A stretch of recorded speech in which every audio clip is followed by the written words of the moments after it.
நம்ம கிட்ட கடவுள் டைரக்டா வரமாட்டார். ஆனா வாய்ப்புகளா, மனிதர்களா, உதவியாதான் வருவார். அத புரிஞ்சுக்கிறது நம்ம கையில் தான் இருக்கு. ஒரு சின்ன கிராமம். அங்க ராமுன்னு ஒருத்தன் இருந்தான். ரொம்ப ஏழை. ஆனா அவன்கிட்ட இருந்தது ஒரே ஒரு விஷயம். கடவுள் மேல நம்பிக்கை. என்ன ஆனாலும் என் கடவுள் என்ன காப்பாத்துவார்னு அவன் நம்பி வாழ்ந்தான். ஒரு நாள் அந்த கிராமத்துல மழை கொட்டிக்கிட்டே இருந்துச்சு. முதல்ல சாதாரணமா இருந்தது. ஆனா கொஞ்ச நேரத்துல அது பெரிய வெள்ளமா மாறிடுச்சு. தண்ணி வீடுகளுக்குள்ள வர ஆரம்பிச்சுது. எல்லாரும் பயந்துட்டு தப்பிக்க ஓட ஆரம்பிச்சாங்க. ஆனா ராமு மட்டும் அவன் வீட்டோட மேல் மாடியில உட்கார்ந்திருந்தான். அவன் சொன்னது ஒரே ஒரு வார்த்தை தான்.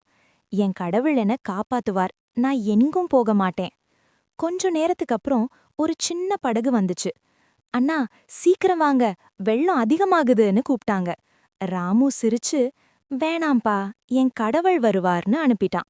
மழை இன்னும் அதிகமா பெய்ய ஆரம்பிச்சுது. தண்ணி மேல மேல ஏறிக்கிட்டே இருந்துச்சு. இன்னொரு பெரிய ரெஸ்கியூ போட் வந்துச்சு. அவங்க கத்தினாங்க, இது லாஸ்ட் சான்ஸ், வாங்க, இல்லனா உயிருக்கு ஆபத்துன்னு.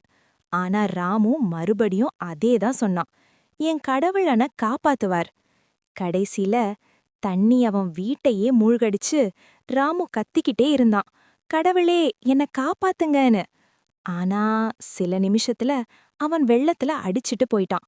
அவன் உயிர் போனதுக்கப்புறம் அவன் ஆன்மா கடவுள சந்திச்சுது. ரொம்ப கோவமா கேட்டான், நான் உங்கள நம்பினேன், ஆனா நீங்க என்ன காப்பாத்தவே இல்லையே. அதுக்கு கடவுள் சிரிச்சிட்டு சொன்னார், நான் உன்னை காப்பாத்த வரலையா? முதல்ல ஒரு படகு அனுப்பினேன், அப்புறம் இன்னொரு ரெஸ்கியூ போட் அனுப்பினேன். ஆனா நீயே எல்லாத்தையும் மறுத்துட்டே. அப்போதான் ராமுவுக்கு புரிஞ்சது. அவன் கண்களில் கண்ணீர், மனம் முழுக்க வருத்தம். கடவுள் ஒரு வாய்ப்பாக வருவார்.